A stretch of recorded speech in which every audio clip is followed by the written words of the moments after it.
us at warp speed towards the continuation of our mission to truthfully go where no news will have been going before. Engage impulse engines. Engage. Engage. Engage. Engage. Engage. Engage. Engage. Engage. Engage. Engage. Engage. Engage. Engage. Engage. Captain. Engage emergency override. Engage. Engage. Engage. Engage forward shields 35%. Engage. Engage the cloaking device. Engage. Of them. Engage them in conversation. Engage. Engage.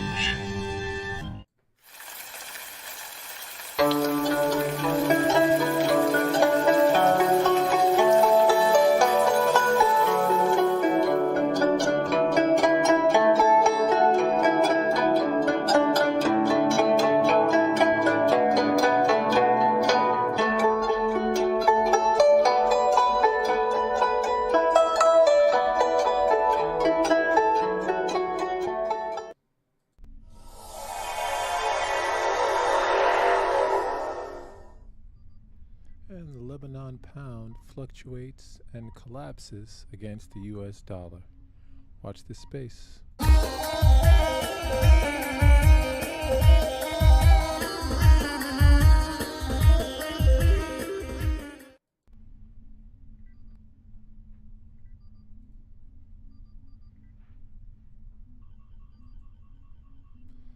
From Naharnet, bank suspends open-ended strike a day before Ramadan. Lebanon's struggling banks resumed work Wednesday on the occasion of the Muslim holy month of Ramadan. After a day of protests and sharp currency swings, the Association of Banks announced Tuesday night that all lenders in the country will suspend the strike and resume work Wednesday. Last month, Lebanese commercial banks went on an open-ended strike after the Lebanese Court of Cassation overturned a 2022 verdict in favor of França Bank, sued by two depositors demanding their money in cash. Later that month, angry protesters smashed windows and set tires on fire outside two of the country's biggest banks in Badara. On Tuesday, protesters closed down major roads in parts of the country, including the main north-south highway, as well as others in Beirut and the eastern Bekaa Valley, after the Lebanese pound briefly hit a new low. Later on Tuesday, the central bank said it would be selling the US dollar for 90,000 pounds and called on banks to end their strike and take part in the sale. After the statement was issued, the pound regained some of its value, selling for 110,000 pounds to the dollar. The crash of the pound came days before the start of Ramadan. Situation's very bad, especially with the rise of the dollar. You cannot buy anything here, said Beirut President Essam Reyes about the rising prices of food products. The striking banks had reopened their doors in late February following caretaker Prime Minister Najib Mikati's request.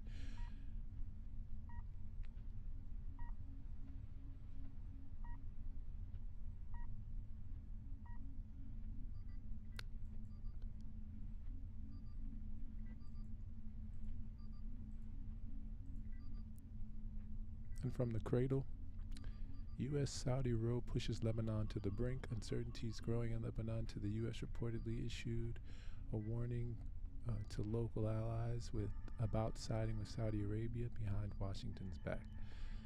Lebanon entered a new stage of calamity on 20 March as the Lebanese lira seesawed between 110,000 Lebanon pounds and 140,000 Lebanon pounds per U.S. dollar. Worker associations launched strikes across the country, and large protests that started in the northern city of Tripoli began to spread to the capital, Beirut, in response to rising fuel prices, medicine shortages, and inaction from the political class.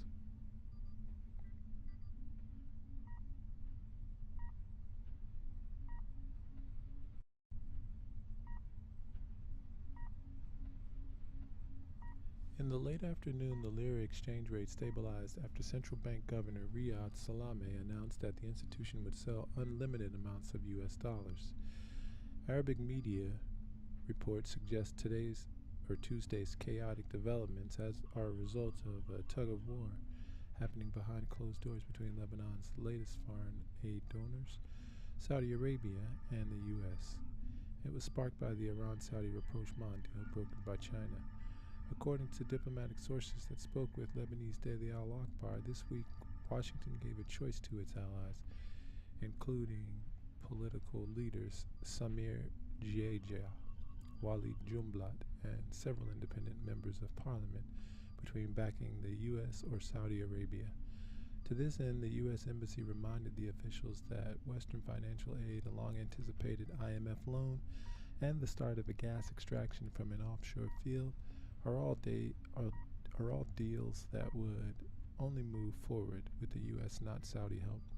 Communique also said that the White House trusts the Saudis with some interest in the region, but that these interests can't be jeopardized by its growing rift, and stressed that an Irani-Saudi settlement that alleviates pressure on Hezbollah could become a threat to U.S.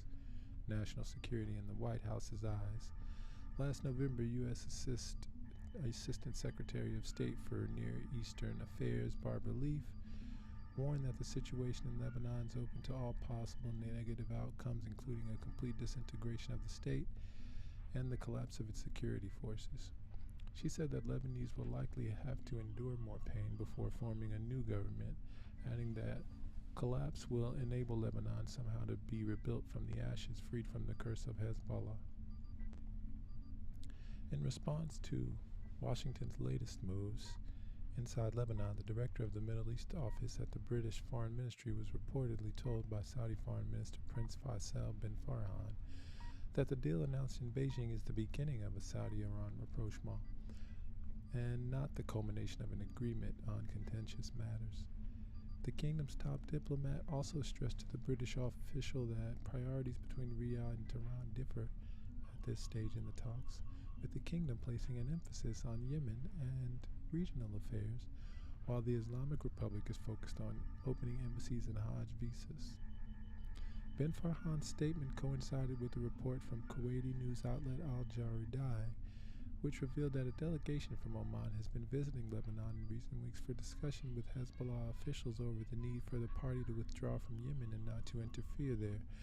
The Kuwaiti news outlet also revealed that an official Qatari delegation visited Lebanon in recent days to meet with several officials in parliamentary blocs to discuss means to exit the Lebanon crisis and offer the necessary assistance to end the presidential vacuum, and to lay the groundwork for possible Saudi-Qatari announcement in Lebanon.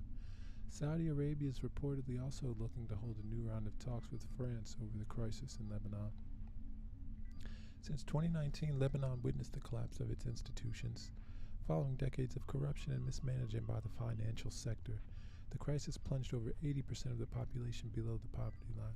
Despite the urgency of the situation, Lebanon's political class has failed to take any action to help its citizens. Since last October's election, the country's been under the control of a caretaker government with no president, as rival alliances in parliament refuse to compromise on candidate.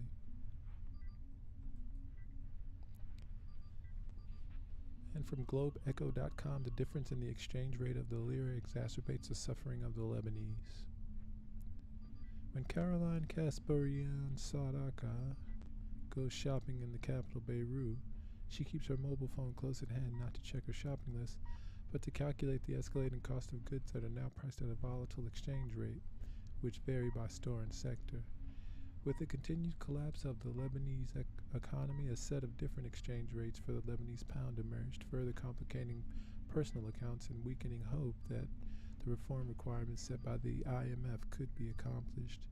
And the official exchange rate was adjusted to 15,000 pounds against the dollar last February, and a 90% decrease in the value of the Lebanese currency compared to the previous official rate, which lasted for a long time at 1,507.5 pounds.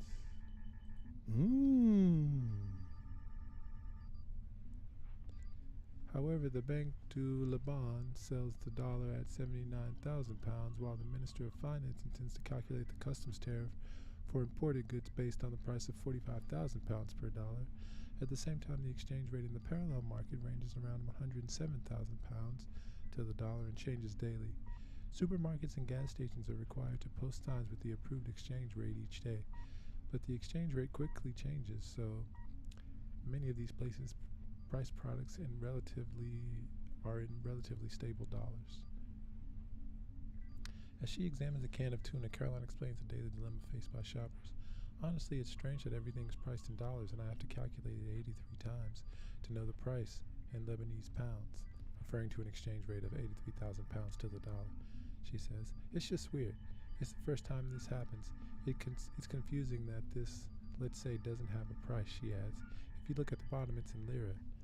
Is the price 95,000 or not? This is an old price, and now there's a price in dollars." Caroline resigned from a job as a teacher at a school where she was paid in the local currency, which has depreciated more than 98% against the dollar on the parallel market since 2019. That was when the economy began to crumble after decades of disorderly fiscal policies and alleged corruption. To solve the confusion caused by the exchange rate, the government should implement a unified rate. This is one of the preconditions set by the International Monetary Fund nearly a year ago for Lebanon to receive a $3 billion rescue package. But the fund, the country's last resort, says reforms are too slow. The reforms have met resistance from politicians who seek to protect vested interests and impunity. At the same time, the country was moving towards an economy based on liquid cash and dollars in light of rising inflation and restrictions imposed by banks on transactions. A shopkeeper named Mahmoud al-Shar said the exchange rate was changing so quickly that his shop was losing money overnight. Like many shopkeepers, al-Shar needs to pay in dollars when importing goods, but he sells in pounds. And one day, he had sold all his goods on the basis of one exchange rate, but he woke up the next day to find the price of the dollar had jumped by nearly 10,000 pounds. The economist Samir Nasser pointed out that the varying exchange rates in various sectors make personal accounting chaotic for the Lebanese, adding that unifying the exchange rate has become more urgent than ever. From thenationalnews.com, Lebanon Central Bank announces open sale of dollars at a rate of 90,000. Measures latest attempt to curb devaluation of free-falling national currency. Lebanon Central Bank on Tuesday said it would sell unlimited U.S. dollars at a discounted rate of 90,000 liras on its safe Rafah platform in yet another attempt by the embattled financial institution to prop up the spiraling currency. The Banque du Lebanon, BDL, announces an open and continuous process to buy Lebanese banknotes and sell dollars for cash at an exchange rate of 90,000 for every dollar, Central Bank Governor Riyad Salama said. Following the central bank's announcement, the Lebanese pound recouped some value, trading at 150,000 to the dollar by late afternoon. By midday on Tuesday, the currency had plummeted to an unprecedented 140,000 pounds to the greenback on the black market, having devalued by 20,000 since the morning. The public can exchange Lebanese pounds through banks or licensed Category A money exchangers and will receive dollars within 3 days. Lebanon's commercial banks began an open-ended strike in February to protest against a number of legal actions taken against them. Banks that return from their strike can participate in the process, that statement added. Financial experts who spoke to The National warned that BDL's move to provide unlimited dollars would in fact be limited by the bank's refusal to reopen and would lead to a rush on money exchangers in the interim. BDL's move is completely absurd, Jean Riashi, a senior banker and chairman of FFA Private Bank Dubai Limited, told The National. It's very futile. It'll stop the acceleration for a while, but each time this move works less and less, he said. It won't last. There's no real solutions. The crumbling financial institutions attempted similar measures in the past, all of which have proven to be temporary stopgaps. Less than a month ago, on March 1st, the central bank had the rate for Rafah, the institution's exchange platform, at 70,000 Lebanese pounds to the dollar, but the move was not enough to stop the currency's rapid devaluation. The updated Rafah rates yet another measure to play on the psychology of the market, but in fact, technically, it worsens things, said Mr. Riachi, who added that it also has an adverse effect on the dollar lira parity. Lebanon's currency has lost more than 98% of the value since the pound, pegged at 1500 to the dollar for nearly 30 years, first unpegged from the greenback and began its descent, heralding the onset of the country's economic crisis in 2019.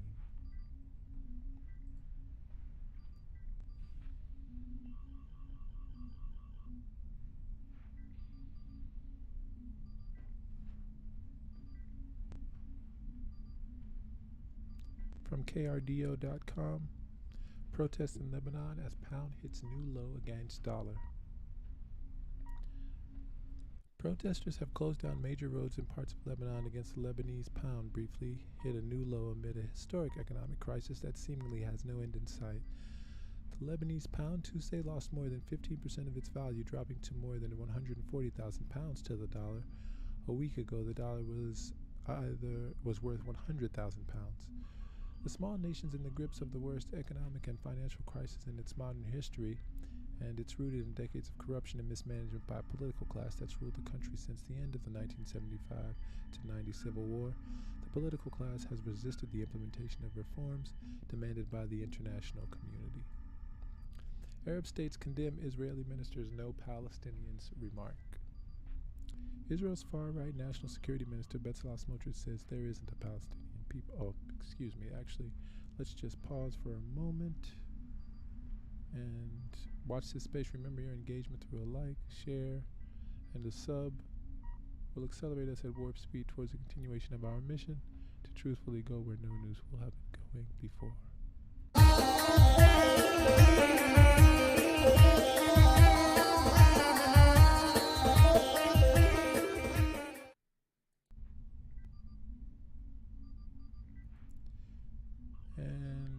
Arab states condemn Israeli minister's "No Palestinians" remark. Israel's far-right National Security Minister Bezalel Smotrich says there isn't a Palestinian people.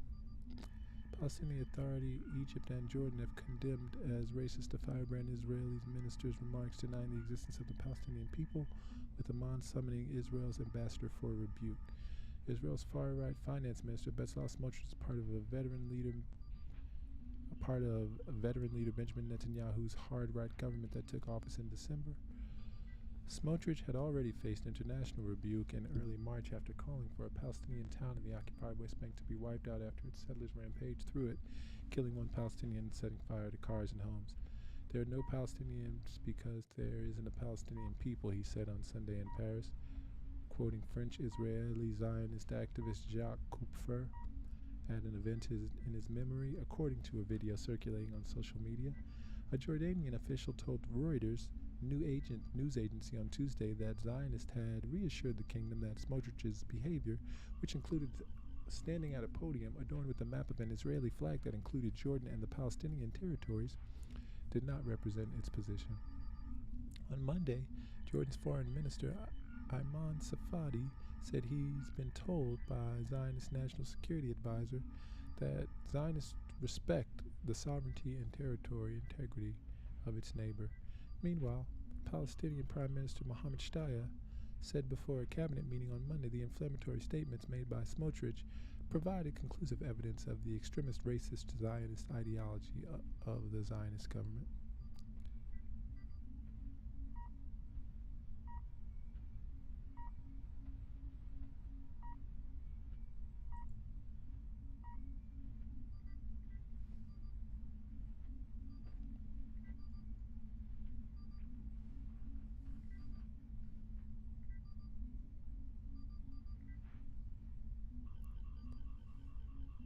And from MiddleEastPost.epizi.com, Jordan summoned the Israeli envoy in protest of Finance Minister Bezalel Smotrich's speech at a conference in Paris over the weekend, during which he claimed the Palestinian people are an invention while standing behind a map of Greater Israel that includes modern-day Jordan. Neither side issued a statement on the summoning of Ambassador Etan Circus Monday night, but an official familiar with the matter confirmed the escalation of the diplomatic spat to the Times of Israel. The move came hours after the foreign ministry sought to tamp down the backlash by Smotrich's Sunday speech. Israel's committed to the 1994 peace agreement with Jordan. There's been no change in the position of the State of Israel, which recognizes the territorial integrity of the Hashemite kingdom. The ministry tweeted in both Hebrew and English. It didn't mention Smotrich's remarks about the Palestinians. Hours earlier, Jordan's foreign ministry lambasted Smotrich's Paris appearance as reckless incitement and a violation of international norms and the Jordanian peace treaty. The racist and extremist inciting statements made by the extremist Zionist minister against the brotherly Palestinian people, their right to exist and their historical right to an independent and sovereign state on Palestinian national soil, Amman said, calling on the Israeli government to condemn Smotrich's statements. It's more that Jordan will take all necessary political and legal measures to address such extremist actions and statements.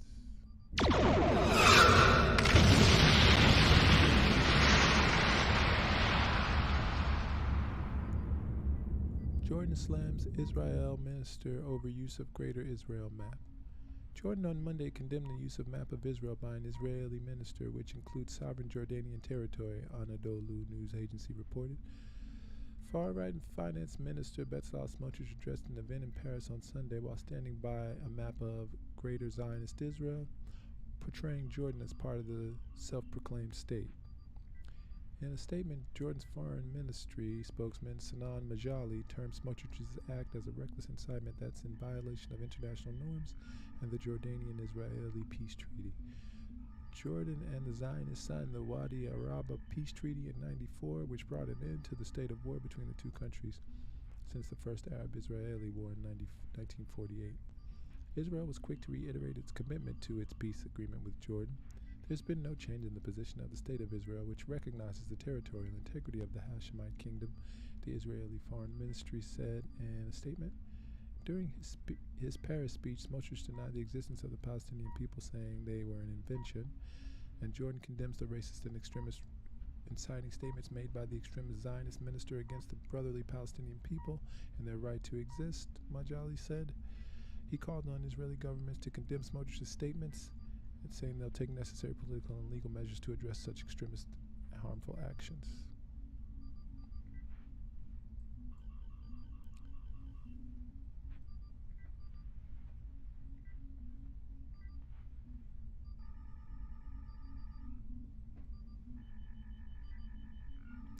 And from Madzav.com, Jordan Foreign Ministry slams Smotrich over a Greater Israel map. Jordan Foreign Ministry on Monday condemned Israel's finance minister Bezalel Smotrich for his last night's appearance in Paris, where a map of a Greater Israel was presented that included the West Bank and the Kingdom of Jordan within Israel's borders. During his trip, Smotrich also claimed that there's no such thing as Palestinian people. His Zionist foreign ministries responded later on Monday saying that the Zionists are committed to the peace agreement with Jordan from 1994, and there's been no change in the position of the State of Israel, which recognizes the territorial integrity of the Hashemite kingdom and emphasized. However, Jordan's foreign ministry summoned the Israeli ambassador for a reprimand, according to the local media. Several other Arab states, including Egypt, expressed their condemnation of Smotrich's remarks. The Egyptian foreign ministry called them irresponsible and inciting, noting that they even carry a racist message that contradicts historical truth and geography. Smotrich, who's a leader of the far-right religious Zionism party, paid a private visit to Paris to honor Zionist activist and former Likud chairman Jacques Kupfer. In an interview with the I-24 News on Sunday, he said there was no question about considering the creation of a terrorist Palestinian state.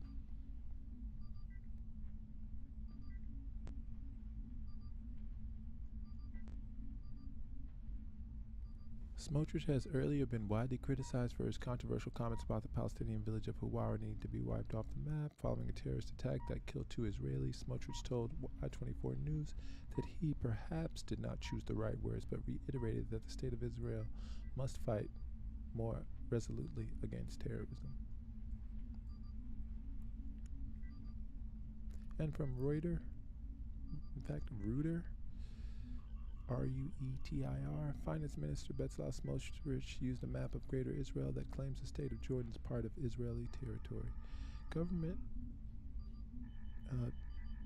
Jordan, angry after Minister Israel used the map of Greater Zionist Israel to claim Jordanian sovereign territory as part of the Jewish state. Finance Minister Bezalel Smotrich, part of the far-right camp, addressed an event in Paris on Sunday while standing over a map of Greater Zionist Israel. The map depicts Jordan as part of the state of Zionist Israel.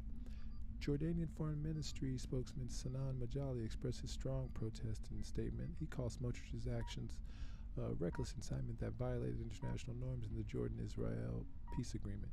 Jordan and Zionist Israel signed the Wadi Araba peace treaty in 1994, which ended war between the two countries since the first Arab Zionist-Israeli war in 1948. Responding to Jordan's anger, Zionist Israel hastened to reaffirm its commitment to a peace agreement with the kingdom. There is no change in the position of the State of Israel, which recognizes the territorial integrity of the Hashemite Kingdom, Israel's foreign ministry said in a statement as quoted by Middle East Monitor. During his speech in Paris, Smotrich denied the existence of the Palestinian people, saying the Palestinian people were invention, and Jordan condemns the inciting racist and extremist statements made by the Zionist extremist minister. He called on the Zionist government to condemn Smotrich's remarks, saying Amman will take all necessary political and legal measures to address extremist and hateful acts and statements. Such statements represent a dangerous escalation that threatens security and stability, Majali added. Smotrich sparked a storm of international condemnation last month after he said Huwara, a Palestinian city in the West Bank, should be destroyed following the deaths of 2 Zionist settlers in shooting attacks. The town was later attacked by Zionist occupiers, during which a Palestinian was killed and several houses and vehicles damaged and burned.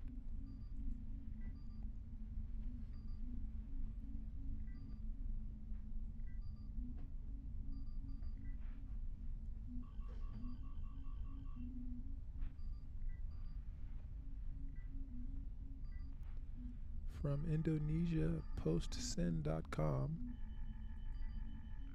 Jordan angry claimed territory part of the state of Israel. Royal government Jordan angry after Minister Israel used the map of Greater Israel to claim Jordanian sovereign territory as part of the Jewish state. Finance Minister Bezalel Smotrich, part of the far-right camp, addressed an event in Paris on Sunday while standing over a map of Greater Zionist Israel. The map depicts Jordan as part of the state of the Zionist entity. Jordanian Foreign Ministry spokesman Sanan Majali expressed his strongest protest in a statement. He called Smotrich's actions a reckless incitement that violated international norms in the Jordan Zionist entity peace agreement. Jordan, the Zionist entity, signed the Wadi Araba peace treaty in 1994, which ended war between the two countries since the first Arab Zionist entity war in 1948. Responding to Jordan's anger, the Zionist entity hastened to reaffirm its commitment to a peace agreement with the kingdom. There is no change in the position of the state of Zionism, which recognizes the territorial integrity of the Hashemite Kingdom, the Zionist Foreign Ministry said in a statement. During his speech in Paris, Smotrich denied the existence of the Palestinian people, and Jordan condemns those incendiary racist and extremist remarks made by Israel's extremist minister against the brotherhood of the Palestinian people, their right to exist, and their historical right in the independent and sovereign state on the Palestinian national land, Majali said.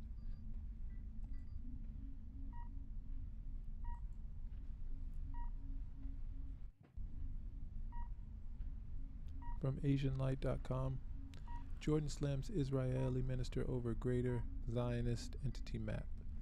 Jordan ministry has strongly denounced Zionist Finance Minister Bezalel Smotrich's use of a map of the Zionist entity featuring part of the Hashemite Kingdom of Jordan.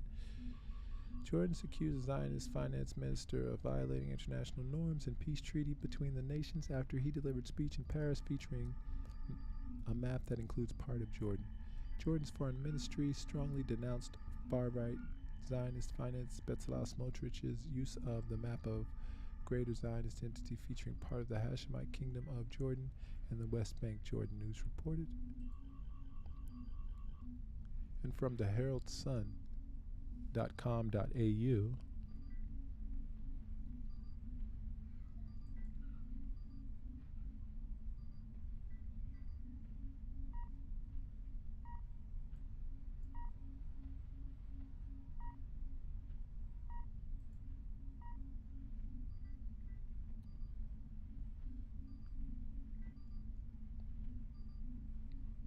actually, hold on just a moment. Watch this space. We will be back with more news. Remember, your engagement through a like, share, and a sub will accelerate us at warp speed towards the continuation of our mission to truthfully go where no news will have been going before.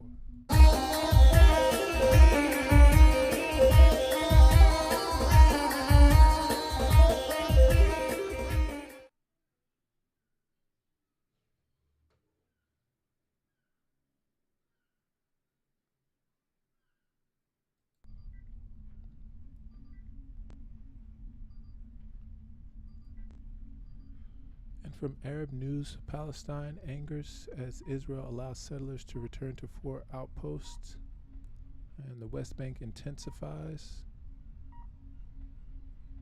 ahead of Ramadan. Palestinians on Tuesday voiced outrage after Israel approved a law that will allow Zionist occupiers to rebuild 4 West Bank outposts evacuated almost 2 decades ago.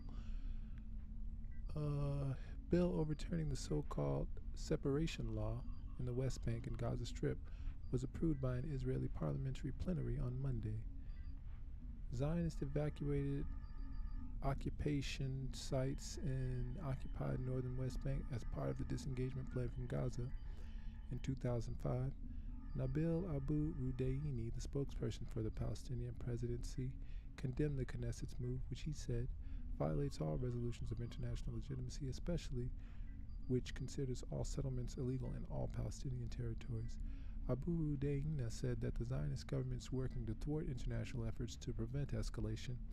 He called on the international community, especially the U.S. administration, to pressure the Israeli government to stop its unilateral policies that violate international laws and signed agreements. Jibril Rajoub, the Fatah Central Committee Secretary General, told Arab News that settlers were trying to return to their Homesh settlement even before the law was passed. He accused Zionist Prime Minister Benjamin Netanyahu of ignoring the agreements of the Aqaba summit 3 weeks ago. It's likely that neither he nor his government will abide by the understandings of the Sharm el-Sheikh summit, and that tension will inevitably come during Ramadan, Rajoub told Arab News. Ahmed Majdalani, Palestinian Minister of Social Development, said that the Israeli law's continuation of the Zionist government settlement expansion program. Palestinians view Zionist occupation expansion as an existential threat to this two-state solution, which they've demanded since 1967. More than 650,000 Zionist occupiers live in the West Bank and East Jerusalem in more than 150 occupation sites, all considered illegal by the UN and under international resolutions. Former senior diplomat Nasser al-Kidwa told Arab News that it's clear Zionists will quickly annex the West Bank. He added perhaps the worst thing about it is that the Palestinian Authority gives it political cover by accepting to participate with it in the Aqaba and Sharm el-Sheikh meetings instead of boycotting and isolating it and asking the world not to deal with it. The Saudi Ministry of Foreign Affairs expressed the kingdom's condemnation and denunciation of offensive and racist statements made by an official of the Zionist occupation government against Palestine and its people.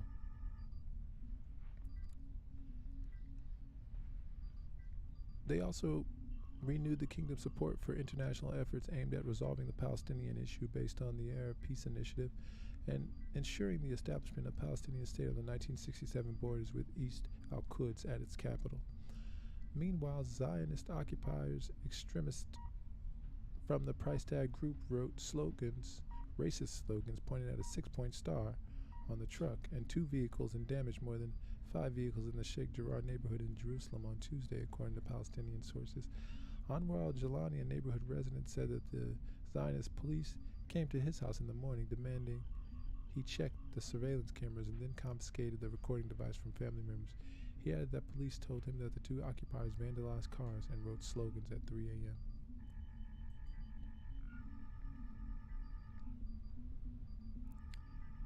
Zionists repeal law that sanctions 4 West Bank occupation sites. The Zionist occupation makes a U-turn on a law adopted in 2005 to strip Palestinians of even more land by legalizing 4 occupation sites in the West Bank. The Zionist Knesset on Tuesday rescinded legislation ordering the evacuation of 4 settlements in the occupied West Bank 18 years after it was passed. The original law mandated the evacuation of 4 illegal Zionist occupation sites in the northern West Bank, as well as Tel Aviv's disengagement from the Gaza Strip, marking one of the first major moves taken by Prime Minister Benjamin Netanyahu's highly controversial far-right cabinet. The law being repealed would allow Israelis to return to the settlement in question on condition by approval of the Zionist occupation military. The Zionist occupations established some 140 settlements on UN-recognized Palestine territory since the 1967 War of Aggression at the hands of the government and dozens of others at the hands of illegal Zionist occupiers. The majority of the world sees the Zionist occupation sites as illegal in accordance with international law and insists that their expansion is an obstacle to peace. The head of the Zionist Knesset Foreign Affairs and Security Committee, Yuli Edelstein, hailed the move as the first and significant step towards real repair and the establishment of Israel in the territories of the homeland that belongs to it. This comes after the Egyptian Foreign Ministry said on Sunday that the Zionist occupation and the Palestinian Authority agreed during a security meeting in Egypt's Sharm el-Sheikh to establish a mechanism to curb violence and counter inflammatory statements and actions. Sharm el-Sheikh hosted a 5-sided meeting between the PA, the Israeli occupation, Egypt, Jordan, and the U.S. aimed at de-escalation in the region. It's noteworthy that the same provision was included in the concluding statement of the Aqaba meeting that was held by a Jordan couple a few weeks ago. However, Zionist occupation Prime Minister Benjamin Netanyahu later confirmed that the construction of the settlement outposts in the West Bank will continue without change. On February 15th, the Zionist occupation cabinet approved the construction of more than 7,000 illegal settler units in the occupied West Bank, with the Palestinian Information Center revealing the exact number of the planned units at 7,032. Under international law, all Israeli settlements are illegal, and the United Nations Security Council has condemned Zionist settlement activities in the occupied territories in several resolutions. UN Secretary General Antonio Guterres said in late February that the Zionist-built settlements are illegal and they must stop. All settlement activities are illegal under international law and it must stop, Guterres said to the UN members, adding that at the same time, incitement to violence is a dead end. Nothing justifies terrorism. It must be rejected by all. The Israeli occupation government announced a week earlier its decision to legalize non-illegal settlements outposts or occupation outposts in the occupied West Bank and initiate a project to build some 10,000 houses for illegal Zionist occupiers on a UN-recognized occupied Palestine territory. The foreign ministers of France, Italy, and Germany and the secretaries of state of the United States and the United Kingdom opposed Tel Aviv's plan to expand its illegal occupation sites in occupied West Bank. The United Nations Security Council expressed its dismay with the Israel occupation government's plans to legalize settlements in an occupied Palestinian territory. The UNSC issued a statement warning that these measures impede peace. The Zionist occupation was quick to criticize the declaration as Prime Minister Benjamin Netanyahu claimed it denied the historic rights of the Jewish people. Furthermore, the occupation's premier's office said the statement fails to mention the Palestinian terror attacks that took place over the past few weeks in reference to the resistance operations that were conducted against illegal Zionist occupiers in various places all over Palestine. According to the Sharm el-Sheikh meeting statement, that the Palestinian Authority and the Israeli occupation reaffirmed their commitment to all previous agreements between them, in particular the legal right of the Palestinian National Authority to carry out the security responsibilities in Area A of the West Bank.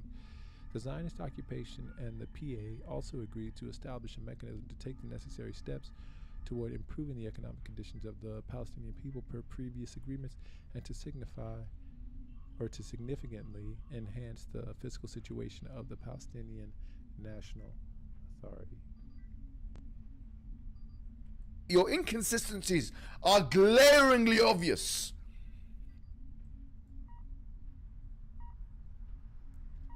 And from aa.com.tr,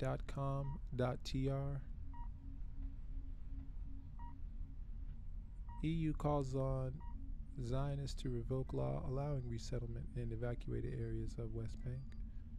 New amendment would enable 10,000 Zionists to resettle 4 outposts in northern occupied West Bank. The European Union on Tuesday criticized the decision by the Zionist Knesset or Parliament to annul part of 2005 law that ordered Zionist residents to evacuate from 4 illegal settlements in the occupied West Bank, urging it to step back from the move.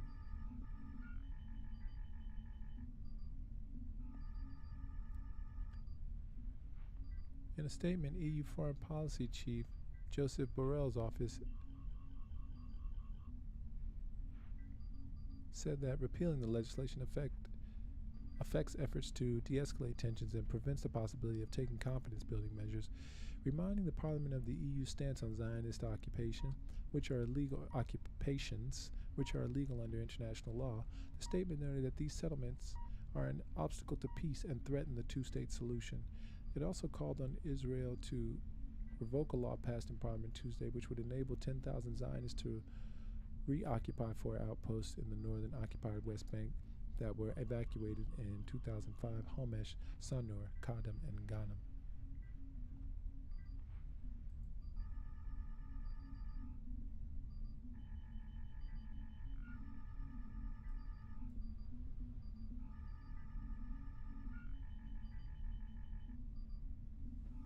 And from AssumeTech.com, West Bank settlements return approved by Israel but raising concern in America. West Bank occupations return approved by Zionist government but raising concern in America. It seems that recent Zionist moves have widened the gap between Tel Aviv and Washington, which has recently expressed its disappointment with the moves of Zionist Prime Minister Benjamin Netanyahu's government, despite the historical alliance between the two parties. After Zionist parliament, the Knesset paved the way for the return of Zionist occupiers Tuesday, in forced settlements in the occupied West Bank by amending a law passed in 2015 ordering the evacuation from these occupations. The United States condemned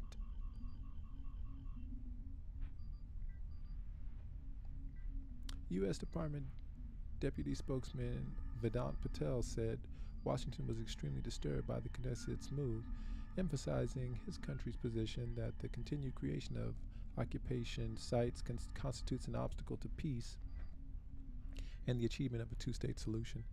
At a time of heightened tension, the announced Zionist legislative changes are particularly provocative and counterproductive to efforts to restore a measure of calm as we approach Ramadan, Passover, and Easter. He added in statements to reporters last night. In turn, the European Union denounced the Knesset's decision, saying it's been counterproductive to truce efforts and it's a clear step backwards on the road to resolving the Zionist-Palestine conflict.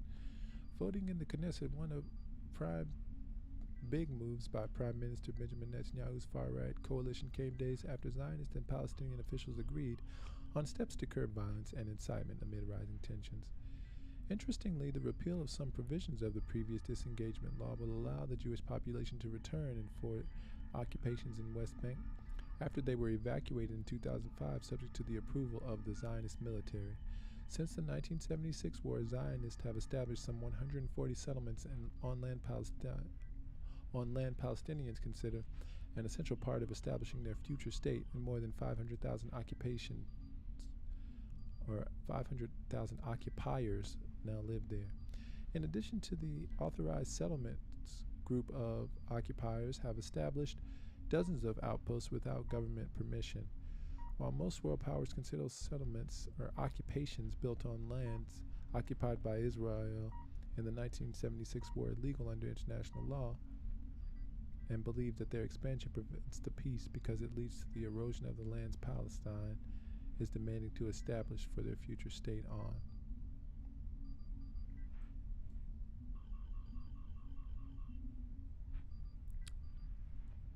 And from thenationalnews.com, U.S. conveys its concerns over Zionist move to repeal law banning West Bank settlements.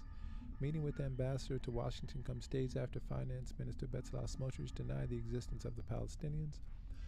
The U.S. has conveyed its concerns to Zionist ambassador to Washington, Michael Herzog, over legislation that repeals a ban on occupation or occupiers from entering some northern areas of the occupied West Bank.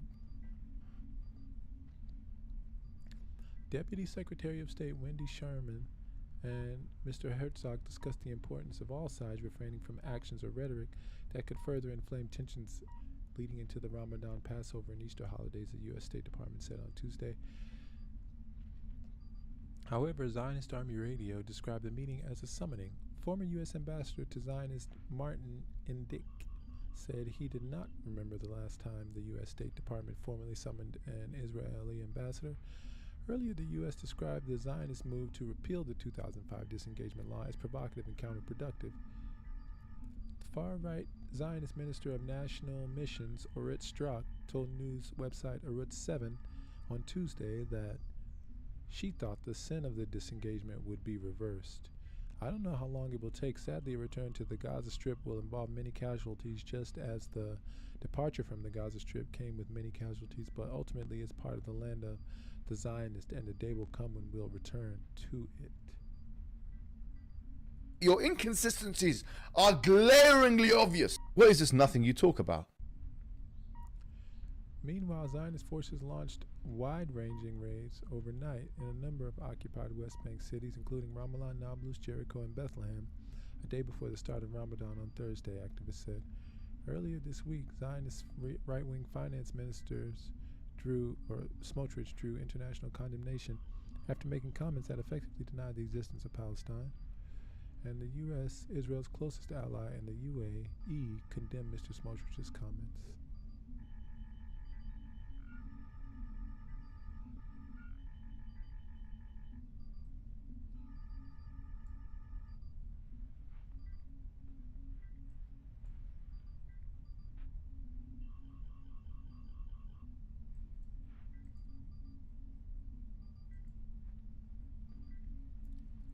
From MENAFN.com, Israeli forces conduct wide-ranging raids in West Bank cities ahead of Ramadan. Zionist forces conduct raids in several cities in the occupied West Bank, including Ramallah, Nablus, Jericho, and Bethlehem on Wednesday, a day before the start of Ramadan, according to activists. Tear gas was fired by Zionist forces near a hospital in Ramallah, while in Jericho, one person was arrested and another was injured by gunfire in Al-Khalil. Zionist forces reportedly raided tens of houses and detained at least 4 individuals. Meanwhile, in Nablus, Zionist forces detained 2 brothers of a member of the Lion's Den resistance group as they sought to put pressure on him to surrender himself. The raids came after the U.S. called Israel's ambassador to Washington to voice its concerns over legislation advancing the return of settlers to areas in the northern part of the occupied West Bank, which surround Nablus and Jenin. These areas have been the epicenter of a new generation of Palestinian militancy in the past 18 months. U.S. officials emphasized the importance of all parties refraining from actions of rhetoric that could further inflame tensions during the upcoming religious holidays. Recently, and from Ruetir.com, during Ramadan, Zionists restrict Palestinians from entering Al-Aqsa Mosque. Palestinians cleaned the Al-Aqsa Mosque complex ahead of the month of Ramadan in Jerusalem, while Israeli or Zionist announced various restrictions of Palestinians during the holy month of Ramadan regarding entering Al-Aqsa Mosque. The report was revealed by the Anadolu news agency. Women of all ages, boys up to 12, and men over 55 are allowed to enter the Al-Aqsa Mosque during Ramadan without permission, said a statement by the Coordination of Regional Government Activities. So,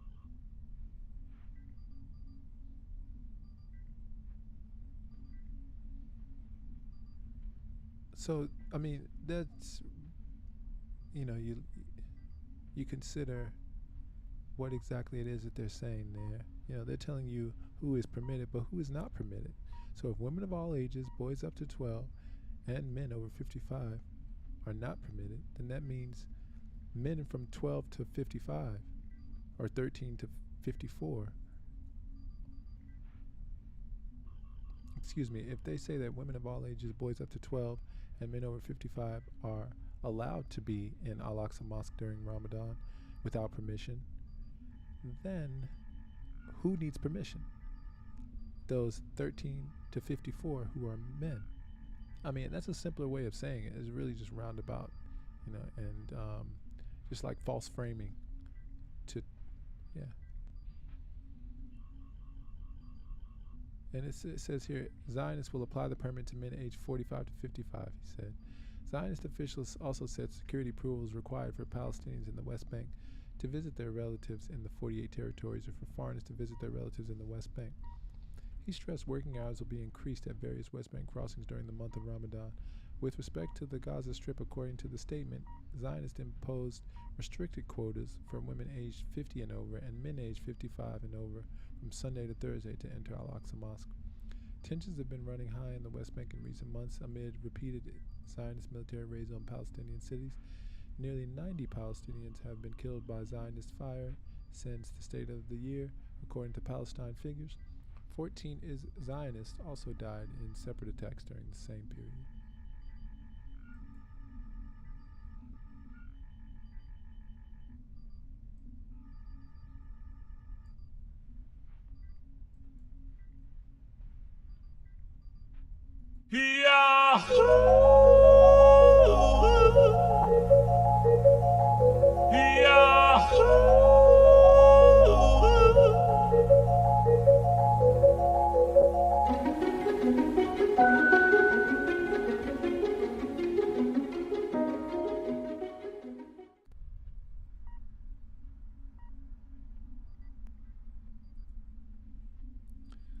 And from the cradle, Zionist defense minister threatens to resign over judicial overhaul. Members of Netanyahu's Likud party are reportedly arranging to soften the upcoming reforms following Yoav Gallant's threats. Zionist defense minister Yoav Gallant threatened Tel Aviv's far-right coalition government with his resignation in the event that it proceeds with its judicial overhaul, according to local reports on 20 March. This comes during a period when several branches of the Zionist military are partaking in nationwide protests against the government's judicial reforms, which started 3 months prior. Gallant claims that the widespread insubordination could potentially hinder the Zionist military capacity to carry out operations.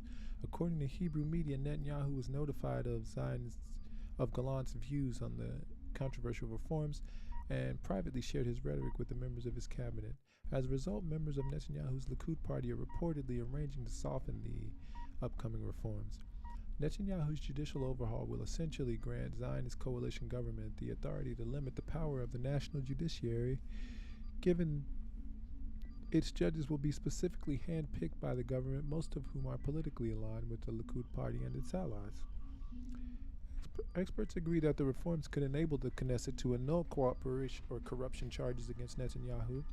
The Israeli premier is being sued for bribery, fraud, and breach of trust.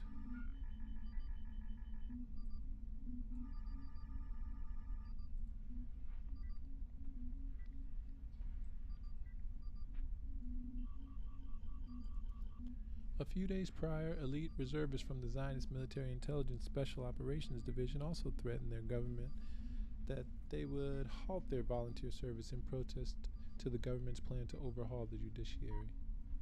Officials of the division disclosed that 450 reservists in special operations and 200 involved in cyber warfare divisions are on board with the protests. So that's grown to 650. I saw a number. I think I may have seen. I'm not sure if I've seen a number that high yet. So, in the wake of the Zionist government's recent decisions, there's been a drastic increase in Zionists seeking to obtain foreign passports.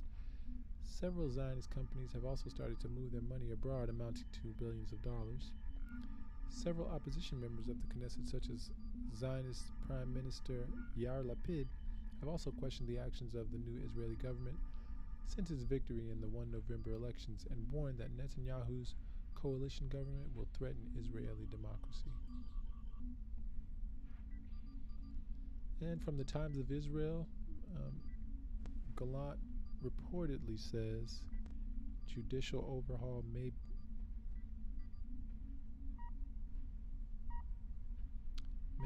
push him out as defense minister. Amid reports of growing wave of reservists' refusal to serve, he warned in speech to officers that widespread insubordination may harm the IDF's ability to carry out its mission. Defense Minister Yoav Gallant has reportedly threatened to resign his position over concerns around the government's relentless push to radically overhaul the judiciary. In a speech Monday to officers including IDF Chief Herzl Halevi, moreover, Gallant announced a wave of insubordination in the military sparked in large part by the coalition's move to constrain the judiciary, saying it threatened the security of the state. the phenomenon of widespread insubordination may harm the IDF's ability to carry out its mission. The defense minister warned. Prime Minister Benjamin Netanyahu shared Gallant's privately expressed concerns with the cabinet on Sunday, according to Hebrew media reports. The move that may have been designed to increase pressure on coalition members driving the effort forward to soften some of their plans, Justice Minister Yariv Levin of Likud and MK Simcha Rothman of the far-right religious Zionism party, who heads the Constitutional Law and Justice Committee, have been heading the efforts to revamp the judiciary and exert political controls over some key functions. According to the reports, which bore the hallmarks of coordinated leak to political correspondence, Gallant approached Netanyahu over the past few weeks with concerns over how the overhaul push was affecting the military, with fears that it could be beset by mass desertions and refusals to serve. A spokesman for Likud denied the reports, which came as members of the party came together to decide on changes to legislation giving the government greater control over judicial appointments through a selection committee. The changes presented as a softening but rejected by the opposition as deceptive are ostensibly meant to address widespread concerns that the bill, as initially formulated, would have given the coalition carte blanche to pack the courts with amenable ideologues. I'm going to open up a channel. Beam me up. Beam me up, Mr. Spark. Beam me up. Lock on transporters. Beam us up. Beam us up, quickly. Beam us up home. Beam us up. Prepare to beam us up, Mr. Scott. Beam us up, Mr. Scott. Prepare to beam us up. Mr. Scott, prepare to beam us up. Have Scotty beam us up. Beam us up. Beam us up. Scotty, beam us up fast. Stand by to beam us up. Scotty, beam me up. Beam me up. Beam us up now! Stand by to beam us up. No need to beam me up, sir. The situation is under control.